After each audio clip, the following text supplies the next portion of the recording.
Plan Segunda Ola se llama la estrategia que está preparando el Ministerio de Salud para enfrentar un posible rebrote del COVID-19 en nuestro país, y por eso queremos conversar a esta hora con el doctor José Miguel Bernucci, secretario general del Colegio Médico. Doctor, ¿cómo está? Buenos días.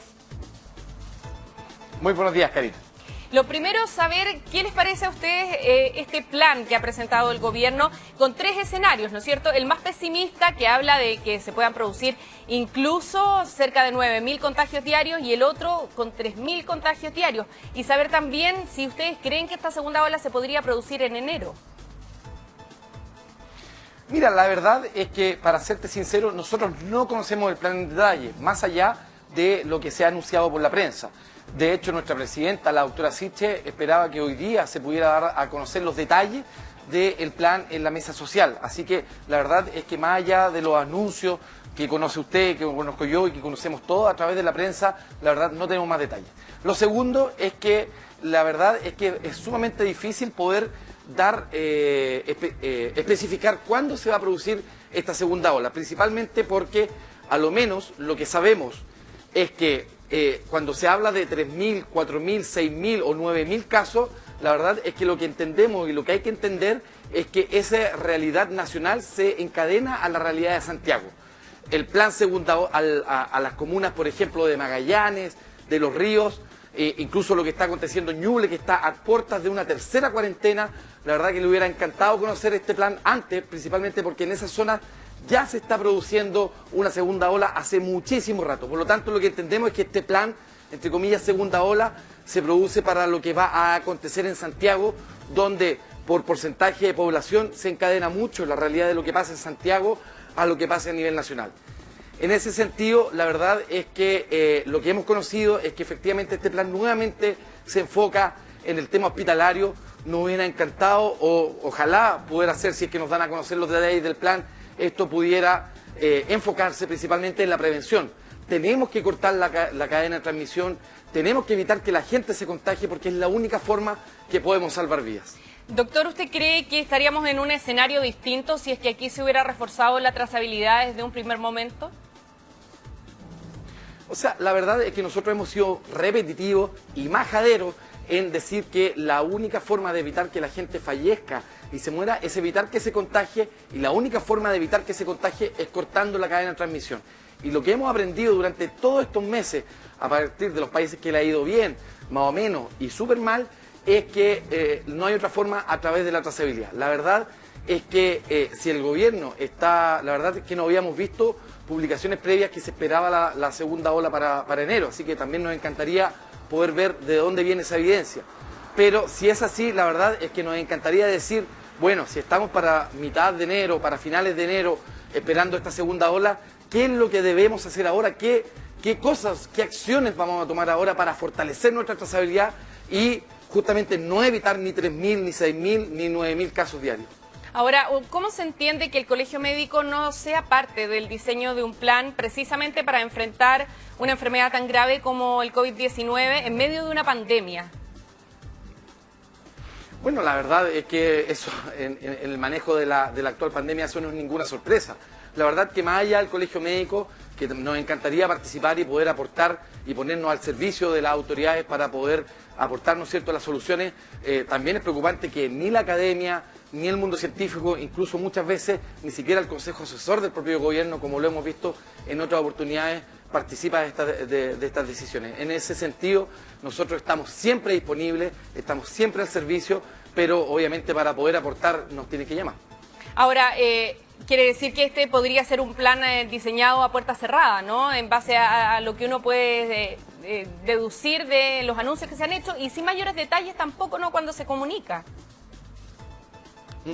Bueno, sí, es por eso que, como te dije en un inicio, nosotros esperamos, nuestra presidenta va a solicitar en la mesa social hoy día que se dé a conocer con detalle el plan. La verdad es que lo que hizo bien el gobierno en la primera ola, que fue fortalecer la red, eso está sumamente bien. Ahora, lo que nosotros hemos señalado es que no se puede centrar todo el manejo de la pandemia, tal como se hizo en su momento, en el manejo hospitalocéntrico. Manejar en los hospitales ya es llegar tarde. Ya la gente ya está contagiada y la gente vamos a tener fallecidos por centrarnos en ese manejo.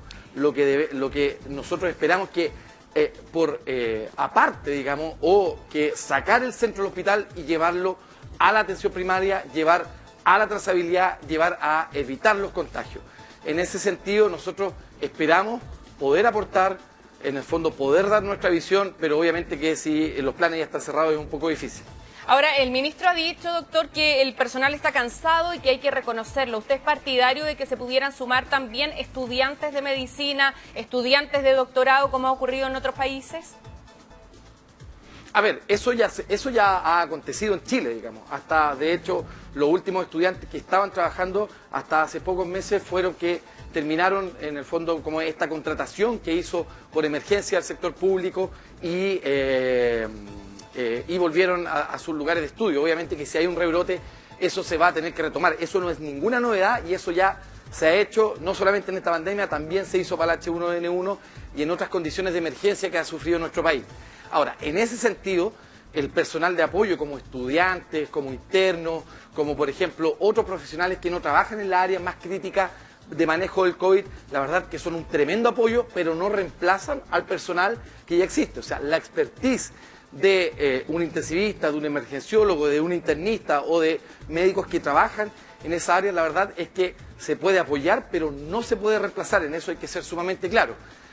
Me quiero colgar de las palabras del presidente de la Sociedad Chilena de Medicina Intensiva, donde la preocupación mayor, efectivamente, podemos tener aquí 6.000 ventiladores nuevos, pero la verdad es que sacar 6.000 personas que manejen o 6.000 equipos que manejen esos ventiladores nuevos, eso no puede acontecer de un día para otro. Y de hecho lo que se hace, tal como lo dijimos en su momento, es que las personas que realizan esos turnos, que hacen esa cobertura, la verdad es que se tienen que duplicar o triplicar turnos semanales para poder cubrir esos nuevos aparatos, esas nuevas, ¿no es cierto?, unidades de manejo de pacientes críticos. Entonces, la verdad es que lo que señala el ministro es así, pero es un apoyo, no un reemplazo a la gente que está.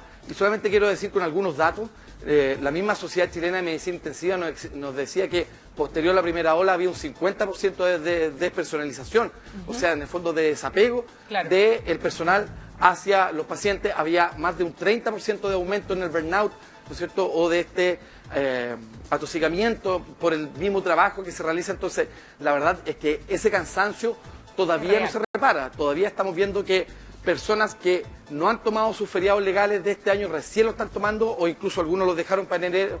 Entonces, efectivamente, por eso digo que desde el punto de vista de manejo de la pandemia es mucho más costo efectivo evitar que la gente se contagie a tener que fortalecer de manera aguda estos centros hospitalarios finalmente con el desgaste y con el costo fiscal que todo ello significa. O sea, no llegar a ese escenario. Ahora, ¿qué le parece imágenes como las que recién estábamos revisando antes de ir a la pausa que ocurren a diario en el sector del Parque de los Reyes? Porque aquí se ha hecho un llamado permanente por parte del gobierno a no flexibilizar las medidas, a reforzar el uso de la mascarilla y la prevención, pero por otro lado también se autoriza que la gente se junte en lugares públicos, pero pareciera no haber fiscalización, ¿no? Aquí hay más de 3.000, 4.000 personas que se reúnen a diario y el municipio dice que no tiene los medios para poder evitar que esto se produzca.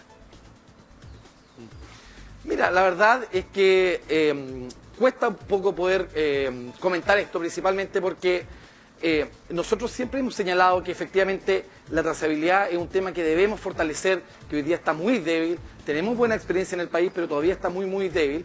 Y el segundo pilar del manejo tiene que ver con efectivamente la comunicación de riesgo. Y la comunicación de riesgo tiene que ver con todas las señales que pueda dar la autoridad para comunicar, ¿no es cierto?, que el virus todavía está. Sin embargo, esta comunicación de riesgo ha sido un poco disímil o muchas veces ha ido en direcciones opuestas. Porque por un lado dice a la gente, cuídese, ocupe su mascarilla, pero por otro lado abrimos los aeropuertos.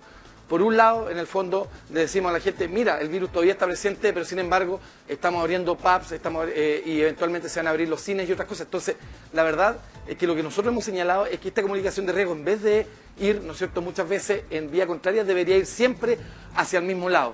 La verdad es que todos queremos que se produzca la apertura, todos queremos, ¿no es cierto?, que no tener que estar confinados nuevamente, pero la verdad es que si no damos las señales hacia el mismo lado, es muy difícil poder decirle a la gente que se cuide. ¿En qué sentido? Uno, como política pública, uno no puede diseñar una política pública de ir persona por persona diciéndole cuídese, cuídese, sino tiene que hacer una política pública de comunicación para que ese mensaje llegue a toda la población y la población actúe de tal o cual forma. Entonces, la verdad es que esa comunicación ha sido muy deficitaria, muchas veces, como te digo, contraproducente y en vías opuestas a el mensaje que deberíamos transmitir todos los que participamos de la discusión pública sobre el manejo del COVID. Bueno, vamos a quedarnos muy pendientes entonces, doctor, de conocer más detalles, ¿no es cierto?, de que la presidenta del Colegio Médico haga esta solicitud ante la mesa social, de que se puedan conocer más detalles también de este plan para la segunda ola y eventualmente que esperamos no se produzca y que tratamos de ser optimistas en este escenario, pero la verdad es que viendo imágenes como la del Parque de los Reyes cuesta, ¿no es cierto?, ser bastante optimista respecto de lo que vaya a ocurrir en nuestro país. Doctor José Miguel Bernucci, le queremos agradecer por esta entrevista. Buenos días. Muy buenos días.